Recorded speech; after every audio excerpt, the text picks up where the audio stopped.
ecstatic about Chris. That story. We're live, guys. False. If you didn't already know, we're live. Chiefs have re-signed Chris Jones. Let's talk about it. This is KC Sports Network, proudly presented by Emprise Bank. This is an extremely live and professional episode of the KC Laboratory presented by Emprise Bank. Member FDIC, our partners here Impossible at KC Sports Network. They are the official bank of the KCSN Draft Guide. They are just an incredible partner. We're so grateful to be working with them. And I am grateful to be working with the hottest mics in all of sports media, Maddie Lane and Greg Stout. Hi, Matt. You're allowed to talk now. Thank you for the compliment. I appreciate it. I've been trying to been on diet a little bit, trying to get my mic to be a little hotter, and I think we've done that. So I'm glad. Greg, how are you doing? No, I think my mic is probably the appropriate volume right now. That is real sultry right there. Definitely not hot. Definitely Keep it up. Knew that we were going live when we actually went Can you live. get a little raspy? Can you get a little raspy? Yeah, I can get a little bit of raspy in there. Too much raspy. Too raspy. Okay. Hey, we got news right before we came on here. Didn't even have time to change the graphic, Kent. I just loved looking down and watching you react or just talking while we're ready to roll on the anyways. Are we gonna lead with this? Are we leading with Tommy Townsend really quick before we get out of here? Okay. It's breaking news. Okay. Tommy Townsend has signed a deal with the Houston Texans, 2 years, $6 million. Kind of seemed this was the direction that the Chiefs were looking to go, moving on from an all-pro punter. So with the Matt Araiza news earlier this month or last month, whenever it came in officially, kind of seemed like this was the direction they're having to go because look, cap space and those kind of considerations. Tommy Townsend gets paid, and good for him, Maddie. Yeah, good for him. The Chiefs brought in a punter to, maybe compete for the job next year, and the punter that they had, and Tommy Townsend, was coming up for free agency. He decided to go seek out whatever he could get, and good for him. I'm glad he did. I'm glad Tommy Townsend got paid. I am also glad the Chiefs aren't paying a punter $3 million per year. That is not where I would choose to spend money. So I'm glad somebody was willing to. I am glad that Tommy got paid. I am glad the Chiefs, at least have a notch in the comp pick formula going into, probably next year because of this deal. And all right, we move on and see what the aforementioned punt god can do. Yeah. I mean, I think everybody knew the writing was a little bit on the wall when, Matt Araiza signed Araiza. Thank you. Kent Araiza signed. I love you, Greg. If there's a name out there, you're gonna get it wrong the first time. I'm gonna do it. I'm gonna do it at least 3 times. But anyway, yeah. When they signed Punt God, I think we all kind of knew the writing was a little bit on the wall. When Tommy Townsend hired Drew Rosenhaus, I think we knew the writing was a little bit on the wall. You don't arm up for a move like that if you're just planning on, kind of taking a hometown discount, sticking around. The Chiefs are already paying Harrison Butker plenty of money. They bring back James Winchester today as well. It just didn't make a whole lot of sense, I guess, to me for them to spend top dollar on a punter as well. So good for Tommy going out and getting that money. I hope he wears all those rings very, very proudly. The Tommy Townsend era in Kansas City is officially over as of 3/11. So, yeah. And sad to see Tommy go. Happy to see him count on the compensatory formula. That is why he's gone, is because he got some real money.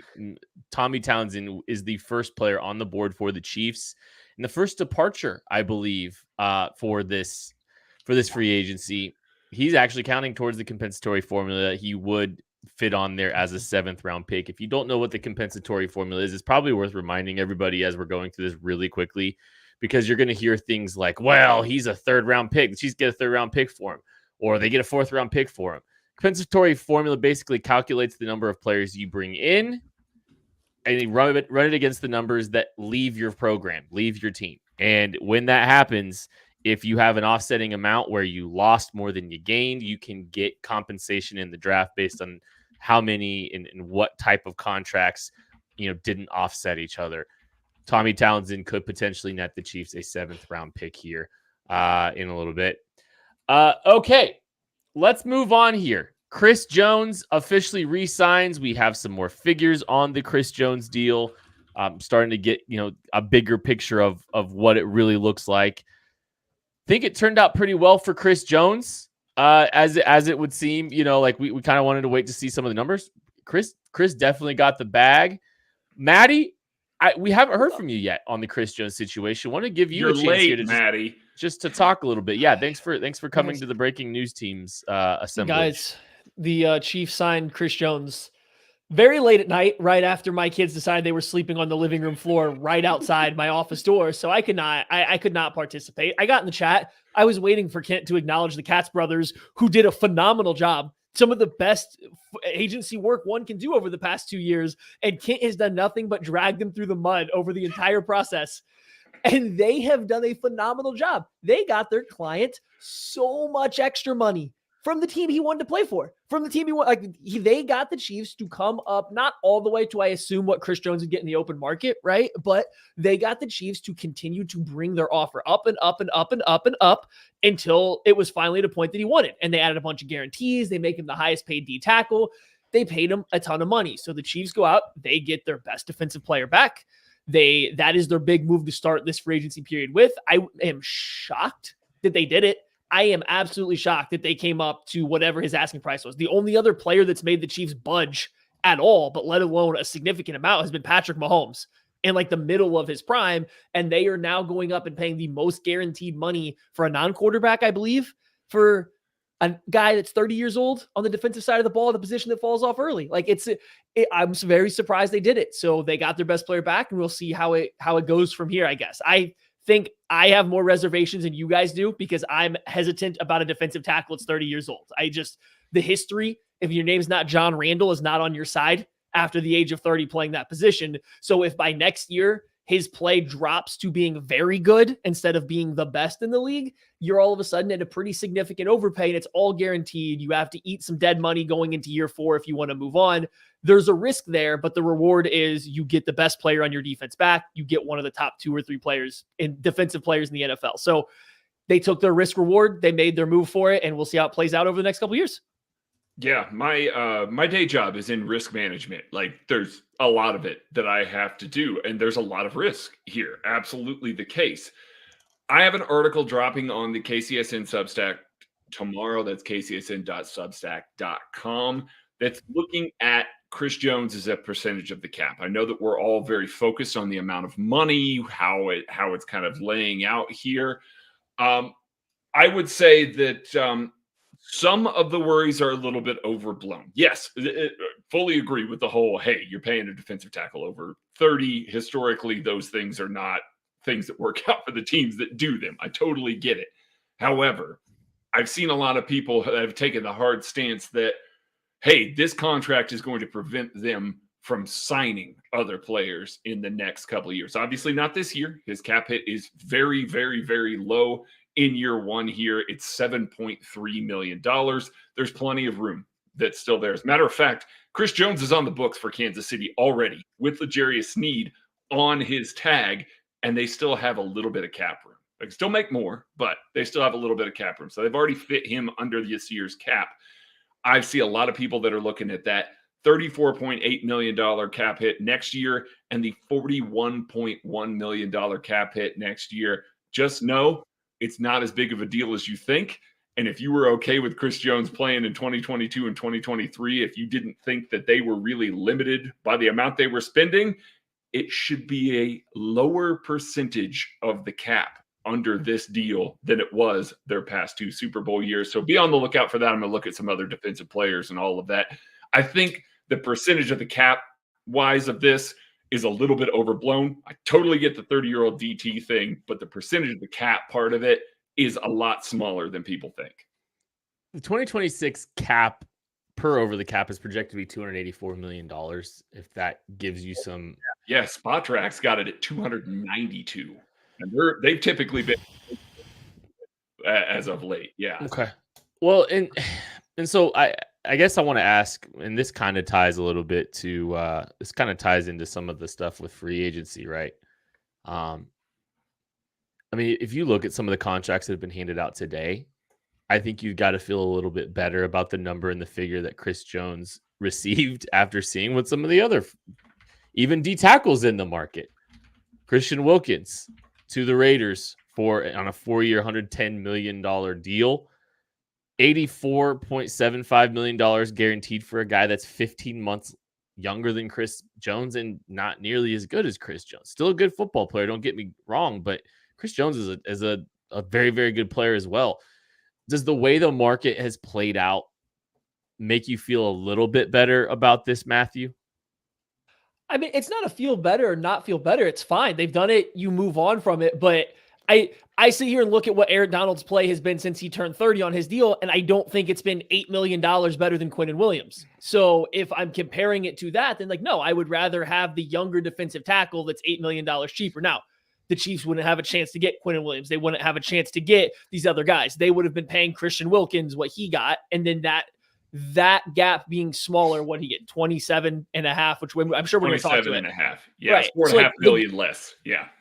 The gap from Chris Jones to Christian Wilkins is smaller than what it has been in the past. So yeah, maybe that changes it a little bit, but I still just look at it from the aspect of the best defensive player I've ever seen. He hit 30, and it's not a random number. You can go back and look through all defensive tackles. Once they get to the age of 30, they kind of start to slow down. Their play drops off significantly at that point.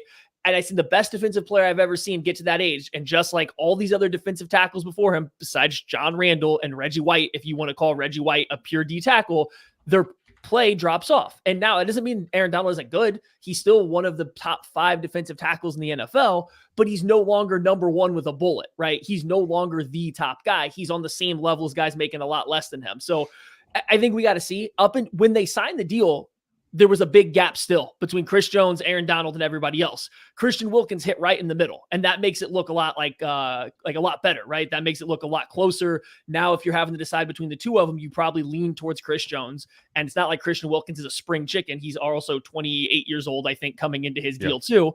So it's not like that deal is significantly better or any better than what Chris Jones is. It's just going into it, you're looking at the defensive tackle market, and I'm seeing a Quinnen Williams deal, a Justin Simmons, Matabuke just signs. Like all these deals are significantly less, and I don't know how much longer Chris Jones is going to be better than them if you look at history of defensive tackles.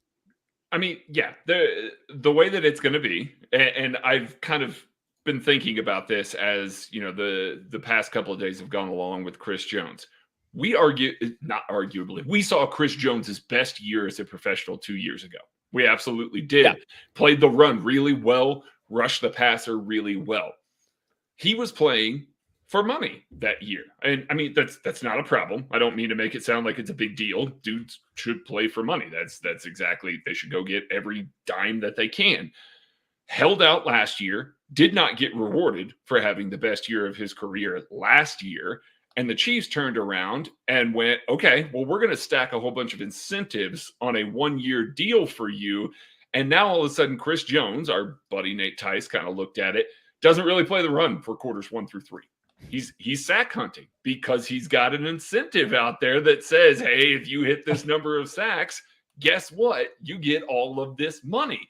I'm not blaming Chris for that. They dangled that carrot in front of him and said, hey, we're rewarding you for your sack production, not for your run defense. Go get sacks. And he played like that.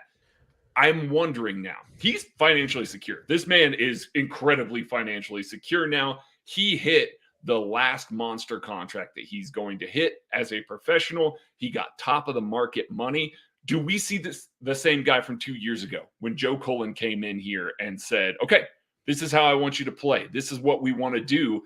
We don't have an incentive dangling in front of you anymore that says you need to get to 10 sacks. We're okay if you get 9 and you play the run better and you play a little more sound within the scheme.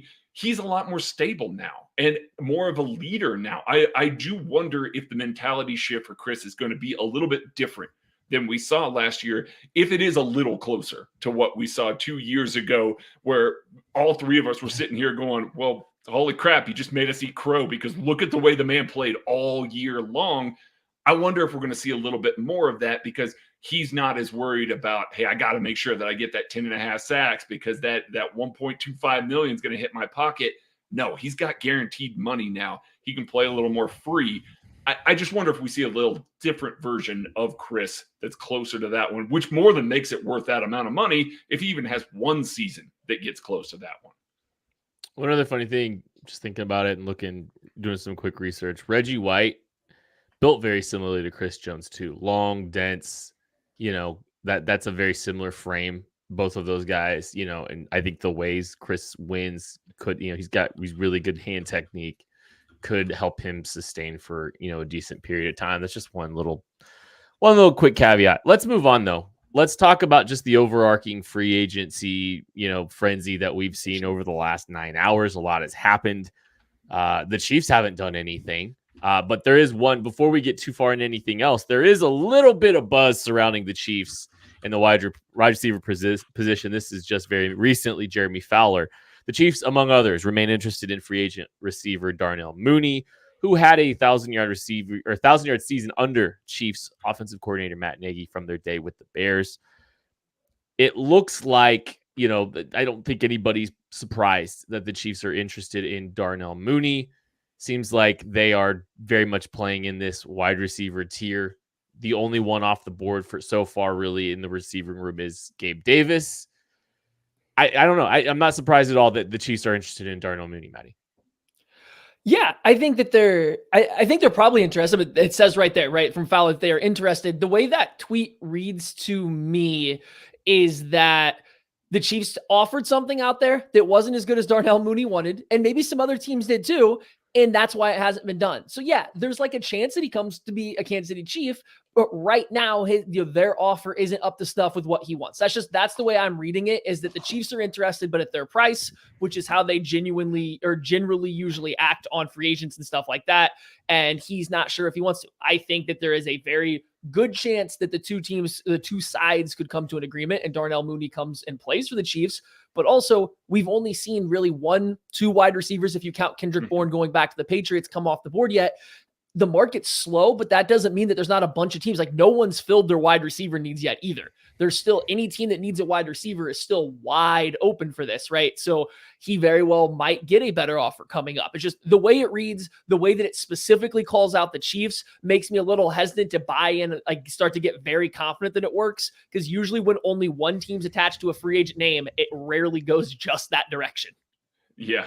I want to shout out Anonymous Mango here for alerting us to the Jeremy Fowler one. We saw it, but we really appreciate it when you drop that stuff in the chats. So thank you for the super chat, sir or ma'am. That's how I read it as well, Maddie. It's remain interested equals Mooney didn't like the contract. The Chiefs have a hard line that they don't want to pass there. And so they extended something to Darnell Mooney. He and his team went, let me wait this out a little while longer. And the Chiefs said, okay, you know where we stand. And that's what we've really typically seen the Chiefs do with kind of these second wave sort of guys. We've seen them absolutely pursue guys like a Jawan Taylor and just say, here's all the money. We need to make sure that you sign here and stay here. And we had into some of this stuff. Yeah. And we had no clue they were in on Jawan Taylor until they signed him. Absolutely not. Publicly, there was nothing. Yeah. Darnell Mooney seems like a little bit more of a wave 2 signing for the Chiefs, that they're willing to come to a certain point here, but they're not willing to keep going to make sure that they get their guy. Makes me wonder what other wide receivers that they are in on, what other guys they're interested in. It seems like Mooney is a little bit more of a value play. We've talked about Mooney plenty. Seems like a guy that might, that really would fit in Kansas City, but not one that we would be super jazzed, paying $10, $11 million to, just because a lot of the other guys that got paid $10, $11 million today, I've liked a little bit better than Darnell Mooney. So maybe the Chiefs have an offer out, $7, $8 million, and they're just saying, hey, take it or leave it. And he's choosing to leave it right now. But that is one to keep an eye on. The Chiefs are trying to add another veteran receiver after missing out on Mike Evans. Also seems to be some buzz that they're interested in Hollywood Brown, which would also not be anything surprising at all. Yeah. I wonder if part of me wonders if the slowness, there could be a lot of factors in why the receiver market's slow right now. Gabe Davis got a really strong deal a very intentional deal with some incentives that could push it up to beyond his wildest dreams, like 16.5 million or something crazy like that. I look at the T. Higgins asking for a trade situation. I look, at Deontay Johnson requesting a trade. And Deontay Johnson's probably playing in that tier that the Hollywood Browns and the Darnell Moonies are playing in. Come to KC. Part of me wonders if some of that stuff needs to get settled. On top of the fact that this is a really strong wide receiver class in the draft. Like I don't know what domino needs to fall next for the wide receiver market to really start heating up. Is it a T. Higgins trade, or are teams that are in on that holding out a little bit, or are teams just playing very conservative with their contract negotiations right now because they know they have the draft as a fallback? It's interesting. My read on the situation is the draft is very strong. So nobody wants to pay big money to a wide receiver because they think they're going to get a better, more cost-controlled player that's going to be just as good. And the draft is probably their belief. The Jags are an interesting team because they're the only team that's really spent on a wide receiver so far. And that was with Gabe Davis. And they probably paid him a little bit more than most people thought, $13 million per year with some incentives to go up. So that's not a wide receiver like free agency class defining contract, but it's probably a little bit more than what people expected. But that's also what the Jags do. When they see a guy that they want, they kind of just go get him. Everybody remembers the Christian Kirk deal. That one ended up looking okay in hindsight, right? Not as bad as we made fun of. I think it looked good.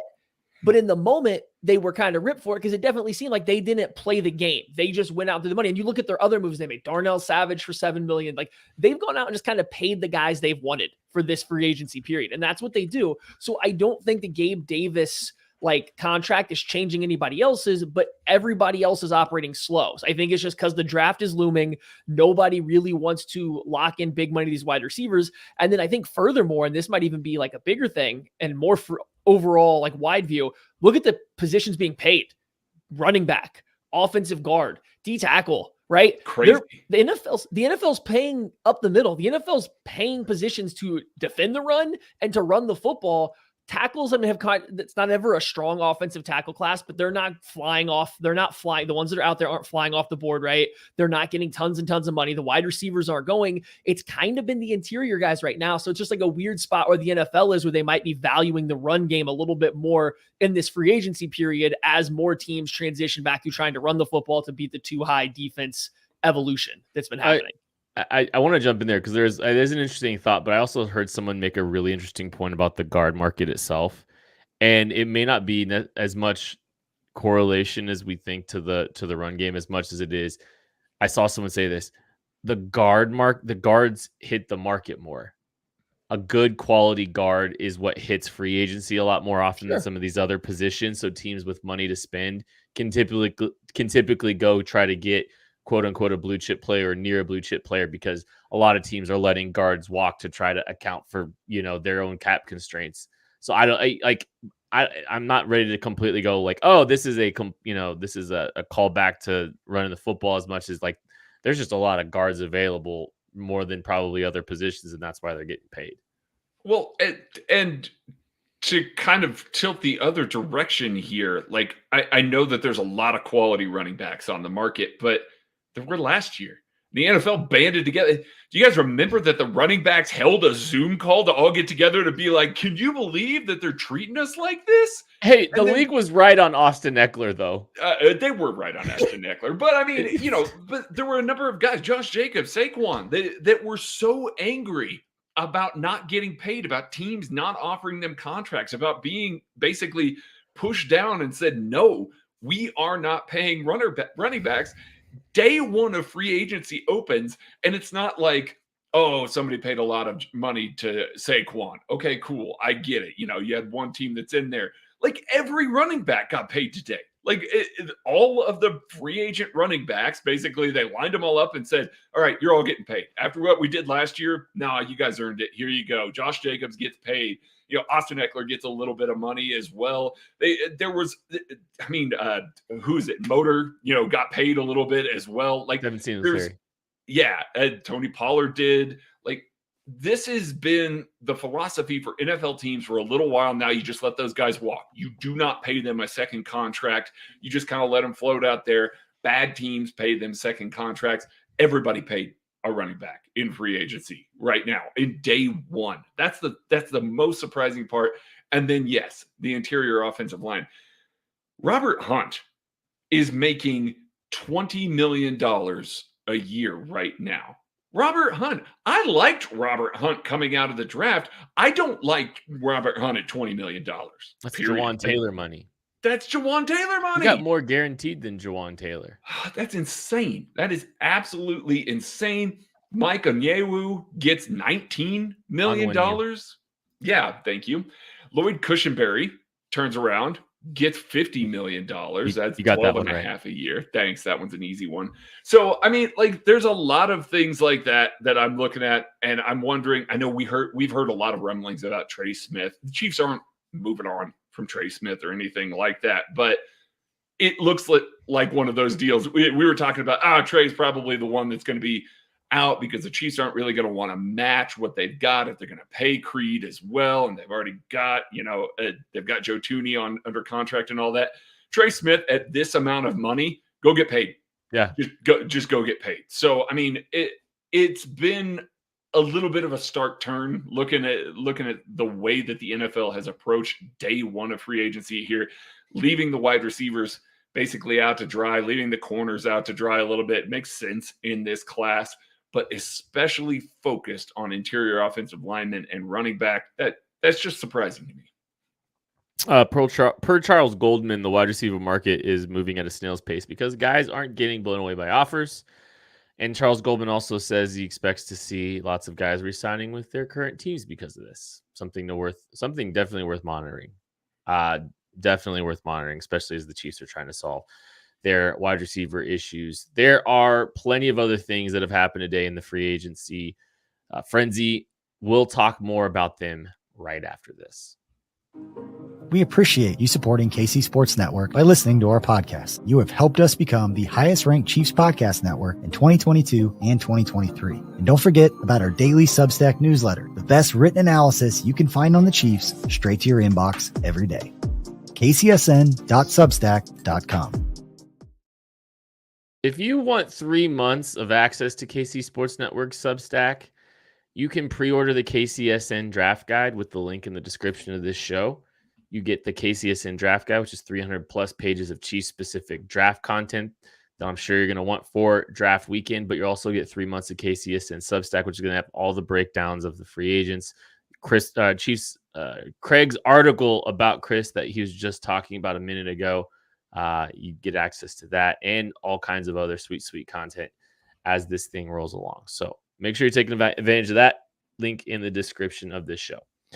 So we've been monitoring the L'Jarius Sneed situation, of course. And I think as free agency opened, we were all looking to see if we would get a little bit of resolution in the L'Jarius Sneed conversations, what would happen. There's really no resolution yet, and it doesn't look like it. But a couple things today happened with regard to defensive players being acquired via trade. Brian Burns, the defensive end out of the Carolina Panthers, goes to the New York Giants. He goes for a high second-round pick and a fifth-round pick. Gets a 5-year deal worth $150 million and $87.5 million guaranteed.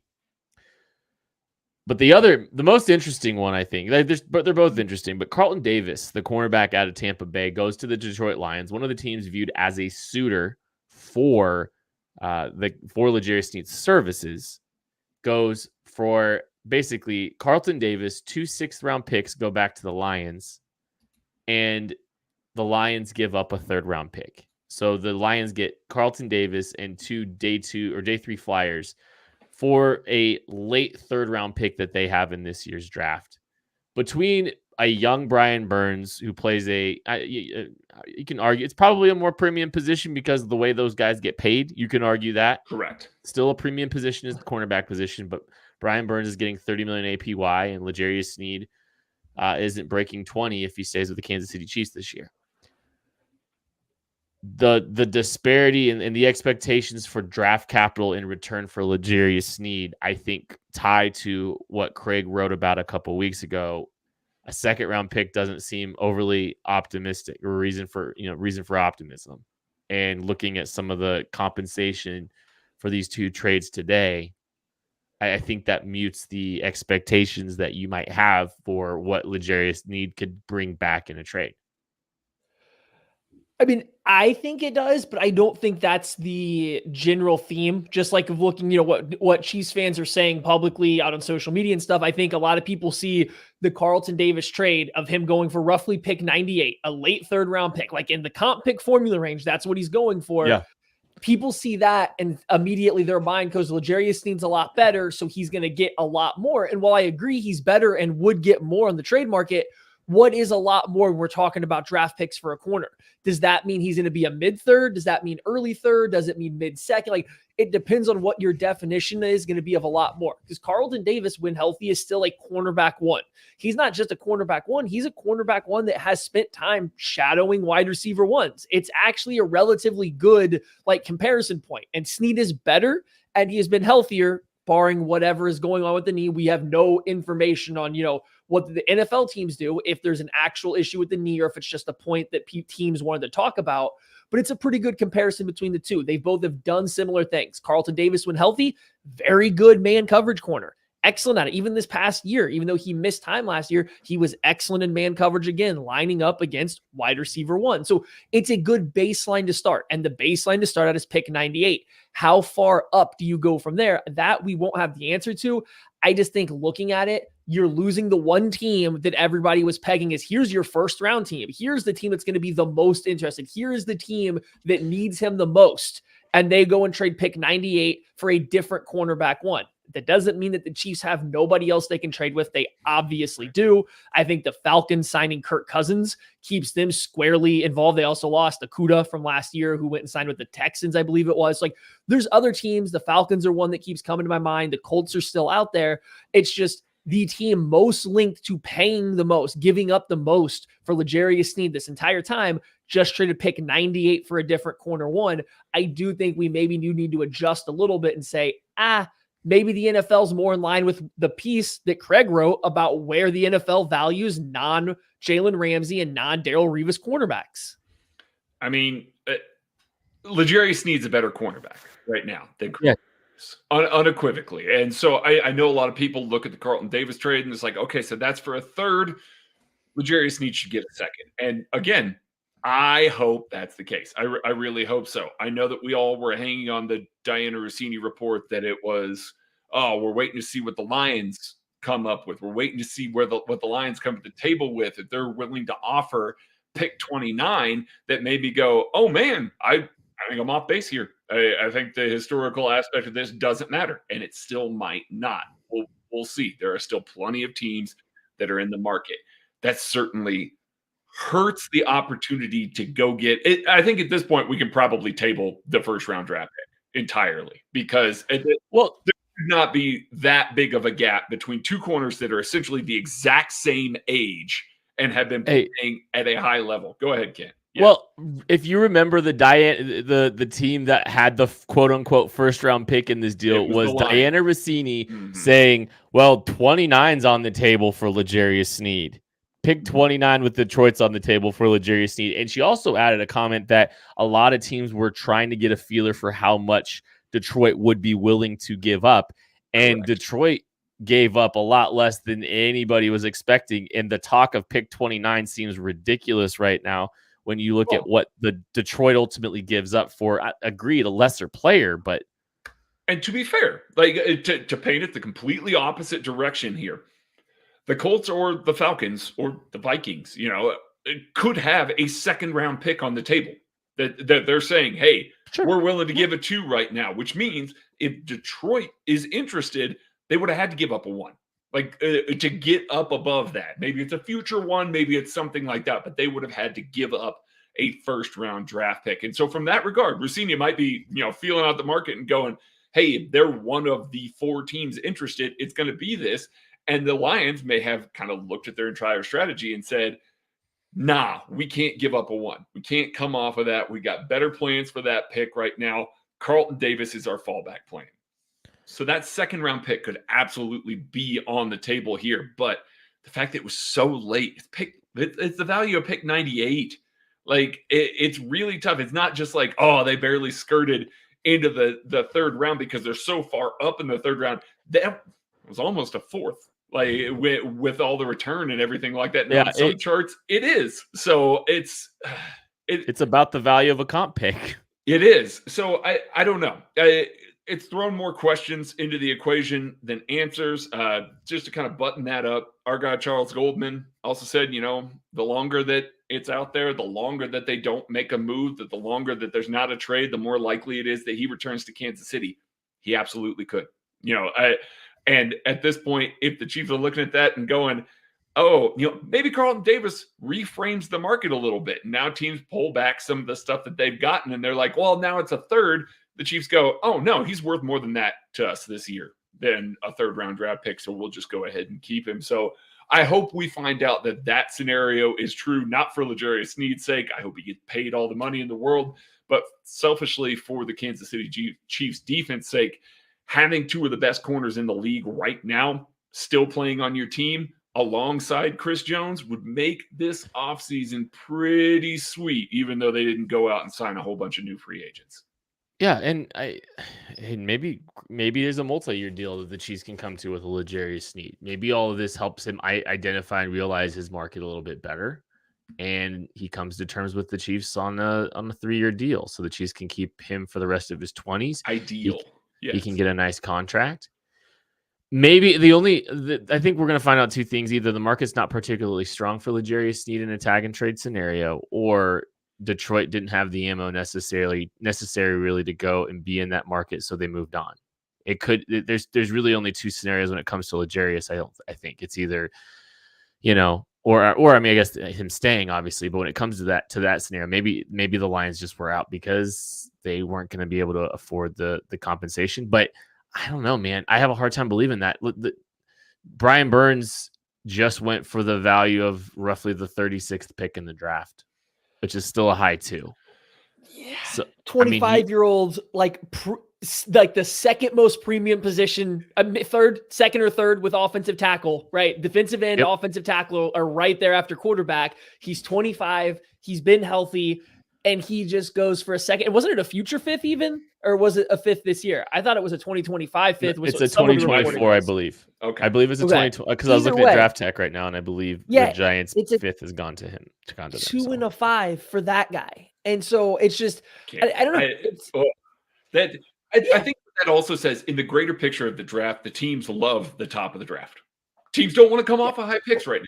So yeah. And Carolina also botched the whole situation, which you never know how much that plays into the Brian Burns part. It's just that's what he went for. Real quick, like before we move off L'Jarius Sneed, we talked about the Chiefs could come to an agreement on a long-term deal. Definitely a possibility, but if currently they're not offering Sneed what he wants, he's probably more likely just to play on the tag or stay on the tag and then try again in open free agency next year to get what he wants versus taking less, right? I mean, we would agree with that. Like, we don't think he's just going to, or do you guys think that he would be like, why would the Chiefs not have signed him already if he was willing to take what their offer was?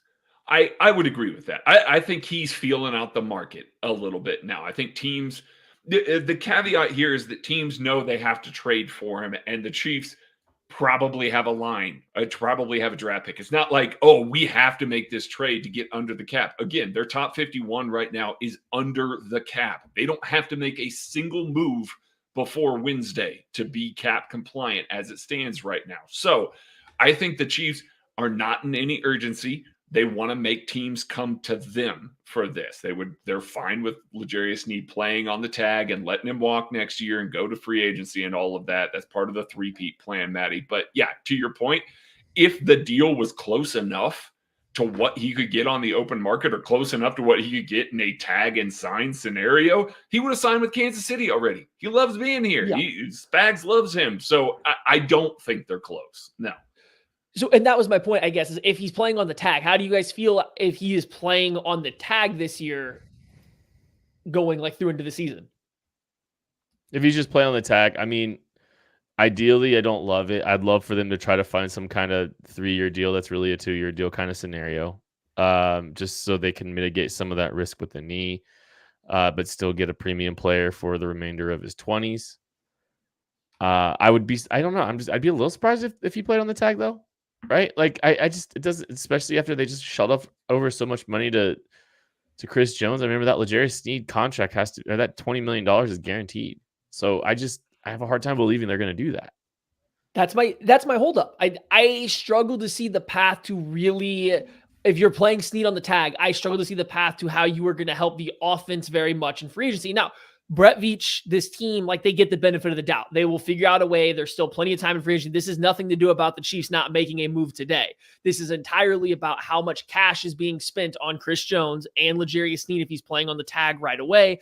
It's about how they manage the cap. And even if you do restructures, there's still only so many actual dollars that are able to go out in 1 year. So it's just, if they are keeping Chris Jones, or they're bringing Chris Jones back on this massive deal and keeping L'Jarius Sneed on the franchise tag, it almost feels like you are setting yourself up to go into the draft with the exact same offense you had last year, minus a couple little pieces that left here and there. And that makes me a little nervous. I don't like the idea of having Patrick Mahomes at quarterback and being like, okay, figure out the offense as cheaply as possible. That scares me, but you also just won a Super Bowl that way. So what do you do? I think this offense will be better if they draft a receiver in round 1. And he hits the ground running like Rice did, though, and not like other rookie wide receivers. I mean, like, I'm not saying that to be like, and just downplay it, but like, he's got to also hit early. I think all of a sudden, because Rashee Rice was so good last year, we forget that a lot of other receivers had needed a little bit of time to work in the NFL. Yeah, it's fair. I still feel like the ceiling has been raised. I think even some small marginal moves could even make that improvement. Just not even. I think this team will be fine. I would like to get greedy though, and I would like to leave no doubt. I would like there to be a little bit more established player involved in this offense, just to help raise that floor. Because I don't think the floor is all that. I don't think the requirements are all that high if you want to address the receiver position. We need to move on a little bit here. I got a question for you, Maddie. Are there any players that you wish the Chiefs would have matched that we've seen so far in this free agency cycle? I think there's been a couple defensive ends that went for like reasonable deals. Like, so there's nothing that's happened so far in free agency that I don't even say upset, but like mad or annoyed the Chiefs didn't do. Nothing that has come across has been like, oh man, that sucks. The Chiefs should have been on top of that. However, there's a couple defensive end deals. Like Leonard Floyd is signed for $20 million deal. Like I think he's for $10 million a year for Leonard Floyd. I think that's a good deal. I think he's going to get a lot of return on that investment as a pass rusher. Danico Autry, I think, signed for roughly the same deal. Dorrance Armstrong is a little bit more expensive with some incentives in there, but he's an ascending player. He's coming off 2, I think, back-to-back 7 or 9 sack seasons. He's getting better. So, like, there's AJ Epinesa, another guy that signed an incentive deal with not a lot of base. So there's some defensive end deals that I think would have fit in really well with what the Chiefs have going on. But again, nothing that I'm like upset that they did not partake in. Yeah, I mean, Yetur Gross-Matos signed for $9 million a year right now, but he hasn't really shown anything in the NFL. That one was a lot. I think it's an up to 18. So like I think there's probably a lot of incentives involved. Yeah. So, but I mean, like he's a guy that I look at and I'm like, I liked the potential coming out. He's never shown it in Kansas City or in the NFL. So who's to say? I think the real value's been at the safety position right now with some of the guys that have signed. There's a lot of safeties on the market right now, and most of the expensive ones have gotten cut. So I'm looking at the safety market a little bit, other than Xavier McKinney. My goodness, he got paid. But a couple of the bottom of free agency safeties, but those aren't guys that you're going to be able to talk into being your third or fourth safety. Like you're not you're not going to Geno Stone and saying, all right, buddy, come in. We'll pay you. $7 million. You can come in here and be our third safety because we like our starting 2 so much. You're looking for that third or fourth safety. So no, there's not really a deal that I'm very envious of. Noah Fant and Bryce Huff were kind of the 2 that I was looking to see what they really got paid. Noah Fant gets 10.5 APY. That's a chunk of change. Like that's a big chunk of change for a tight end there. And then Bryce Huff gets absolutely paid $17 million a year. And it's like, no, I'm out on all of that. So, I'm not looking at any of these deals that have been done so far with any sort of envy or being like, man, I wish they were in on that guy or that guy or that guy. I know that sounds like a homeristic take, but usually I've got like 3 or 4 at this point in free agency of being like, man, the Chiefs should have been in on that guy for that price. I haven't seen any yet. Yeah, I mean, there's not a ton. I could see like if the Chiefs had clarity on the cornerback position, Jeff Okuda signing a marginal deal with the Houston Texans. I believe he got under $5 million in APY on a 1-year deal with the Houston Texans. So that's one, that wouldn't have been terrible to see. If the Chiefs, if we knew kind of, Chuck Okorafor, signed on a low deal, depending on what the Chiefs are trying, again, clarity on the Chiefs tackle situation or their free agent picture. Yeah. I don't know if they're missing out on him or not, because like, we don't know the full plan for how they want to address all those things, but he would have been a guy I would have hated seeing as like a depth to that room. But I mean, yeah, outside of that, I don't think I really have a ton of regrets. And I think that's one thing I did want to kind of bring up is like, I do feel like a lot of the potential Chiefs targets or a lot of the players that make sense for the Chiefs are still on the board. There can still a lot of players that make sense for the Chiefs out there on the board. There's no name where I've just been like, man, I wish the Chiefs would have got him really. There's none. Like, I'm nitpicking for the few that I brought up. And even then, it's kind of contingent on the strategy that this team is trying to employ with their overall free agency kind of scope. And I mean, if they need it, I don't know if they need clarity with L'Jarius or not, or what they're trying to do. But yeah, I there's no regrets right now. Yeah. I mean, like, that's what we were saying. Like, we all kind of picked not bottom of the roster, but like low tier starters or guys that are going to be like rotational for a team for a little bit of money. And I think even all the guys we named, like no more than 1 or 2 of them, we would have expected to be a hot name on day 1 of free agency, right? It was just all guys that maybe you catch at the end of the weekend that you would have preferred, the Chiefs being, maybe getting this guy then or there because it would help the team, but it's nobody that you're upset they don't land. It's not a deal that you necessarily expect to happen on day 1. It's just a move that you would have been like, oh yeah, that would have been cool if they were interested in. But I think you kind of summed it up. Like, nobody is losing any sleep. Nobody is upset about any of the guys that are gone. Like, and again, the Chiefs have earned the benefit of the doubt that if you're going to wait a little bit, they're going to kind of figure it out. So even if Darnell Mooney and Hollywood Brown and Calvin Ridley and any other receiver you want go off the board early tomorrow and it's not to the Chiefs, you got to give them a little bit of time and see what happens to see if it works. But like, I think it's that situation like that happens. And yeah, then you probably get a little bit more, I don't want to say mad, but you're a little bit more like, oh man, I wish they could have played in that market a little bit. But so far, free agency's been pretty friendly to them for not making any moves. Not really guys that you would have put at the top of their fit list or their target list have probably come off the board so far. No, I'm looking at the rest of this. I'm looking at the guys that are available, and we can kind of transition to that talk here. Yeah. The guys that are available, it's a lot of the guys that we've been talking about. Like, I think Epinesa is really one of the only guys that we brought up in our primer that we were like, man, it'd be cool if they got him. He obviously stays, in Buffalo. I get it. Like, you sign your own there. That may be one of those that now when we start to transition to some of this, looking at some of those guys that are in Kansas City or on the open market, do not have a deal yet. What's Mike Dana up to? Like, what's he up to? I mean, bring him back to Kansas City. The price is right. I keep saying, oh man, he's going to cost too much. Looking at the rest of some of these guys signing, he might not. He obviously wasn't a hot commodity on day 1.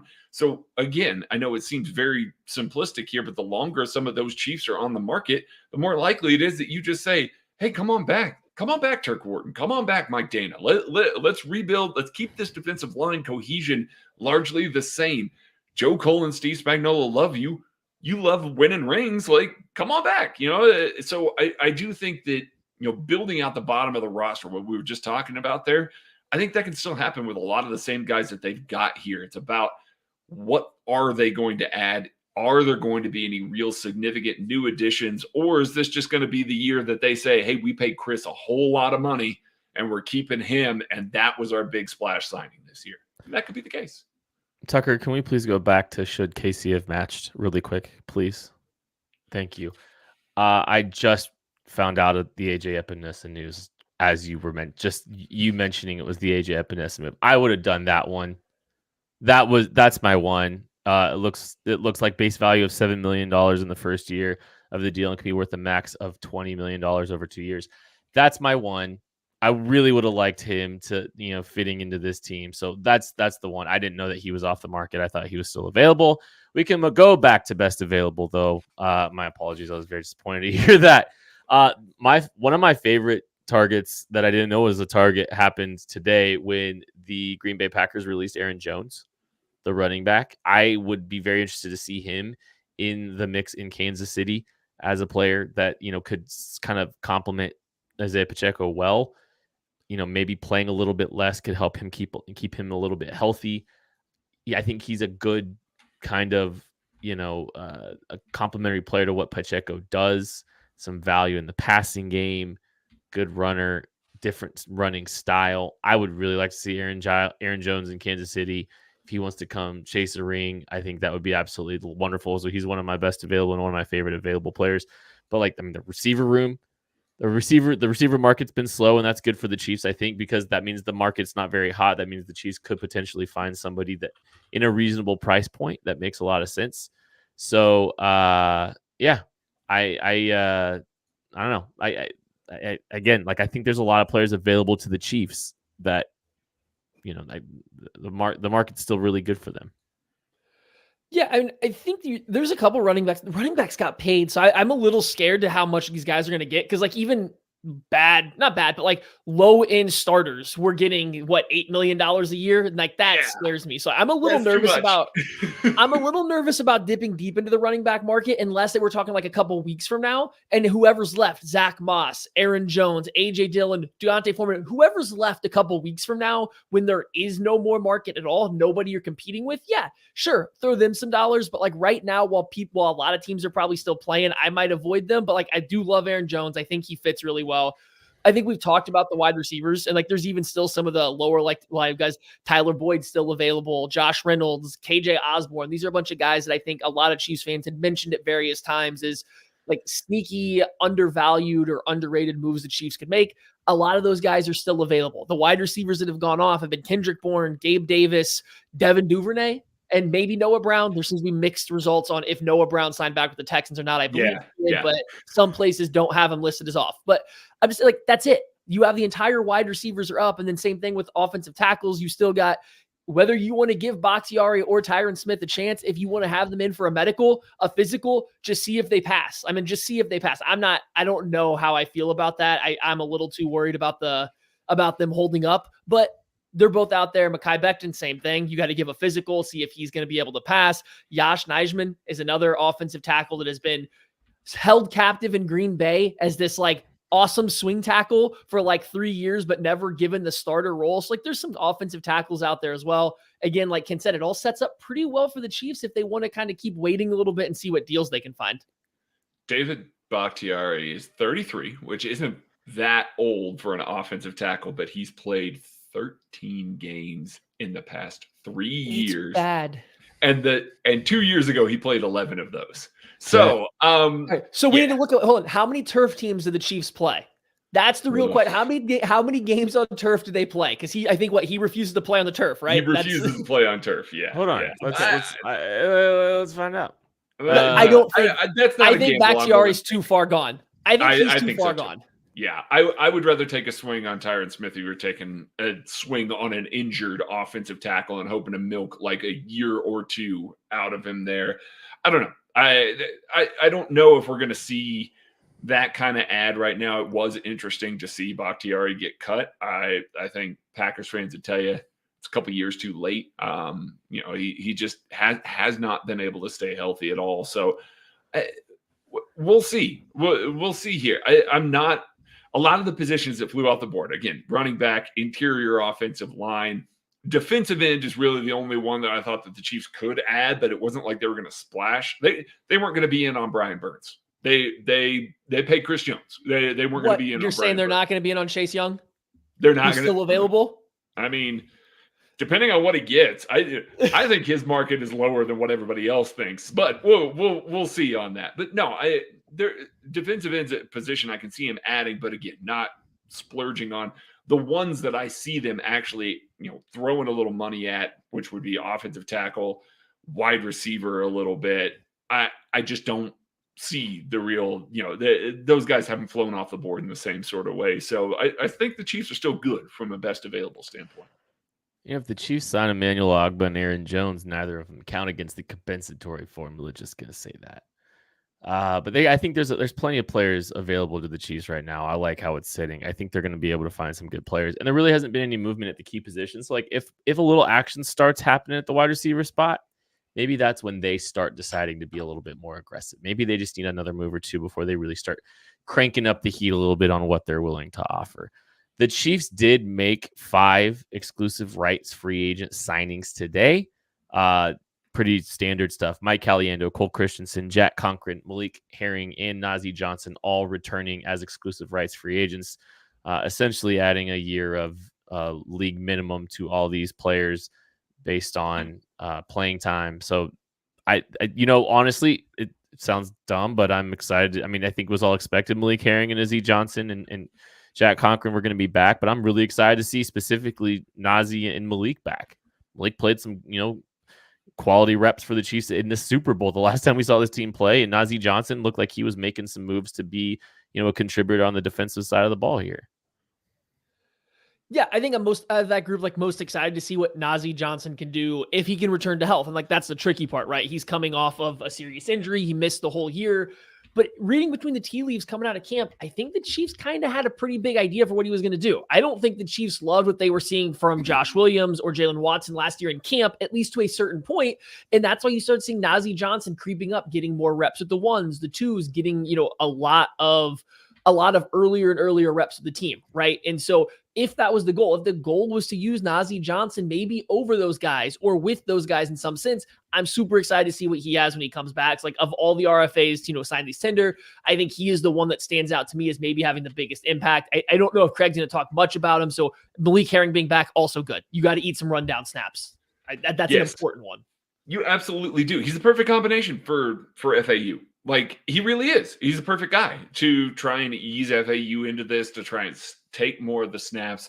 Malik has been able to kick inside, play a little 3-tech when needed. He's just the kind of versatile piece. We just got done talking about Mike Dana making sense on this defensive line. Again, they may not see that they need to with a Malik Herring there to eat a few more run snaps, to take a few more of those base downs away from some of these guys that are built to rush the passer. The Chiefs, if they go out and improve the offense, it still remains to be seen what they're going to do that. But if they improve the offense, they're going to be playing with the lead more often. Malik Herring now all of a sudden becomes more important because you're going to trot him out there on first and second downs, try and stop the run with your good linebackers and your good interior players, and then tee off with the rest of the guys that you have on the roster because that's what you've built your defensive line in. So very excited to see Malik Herring. That was the most no-brainer move of all of these, even more than Najee Johnson, who I think will play a role for this team, potentially a big one. If L'Jarius Sneed's gone, they need another guy in the rotation. And if Najee is actually pushing these guys in training camp, not just the dangling the carrot to try and get out there and perform a little bit better, if he's actually pushing these guys and actually deservedly taking those reps, he could be playing significant minutes. He's a tier 1 CBAT. He's a guy that has the athletic ability to do a little bit of everything, is one of those guys that historically has proven to be a major contributor on defense in the NFL. So I'm very tantalized by what Najee Johnson can bring to the table here as well. Those two guys make all the sense in the world, as do the linebackers. Cole Christensen, Jack Cochran. I mean, those are camp bodies. You don't have to reteach the linebackers anything. You can have those guys. Jack Cochran's going to come in and he's going to run the second team. Mike, special teams stud. That's an anchor for you. That just makes sense to sign a guy like that again. So I'm very pleased with the guys that they decided to extend those tenders to. Made logical sense. All right, we're going to leave you with this, a little nugget from Nate Taylor tweeting this out just a few minutes ago. Someone asking if any wide receiver deals were in the works. You might want to start watching film on Darnell Mooney or Curtis Samuel. Hey, Darnell Mooney, just got done talking about him. Curtis Samuel, I'm sure we'll talk about him if the Chiefs sign him, and I'm sure you will hear from the breaking news team as one of those, if one of those players does sign. You'll also hear from Nate and the guys at Only Weird Games tomorrow. that is going to do it for this episode of the KC Laboratory. Thank you all so much for listening, so much for watching and supporting KC Sports Network and this show. We appreciate you. We'll catch you later. Under an hour, baby.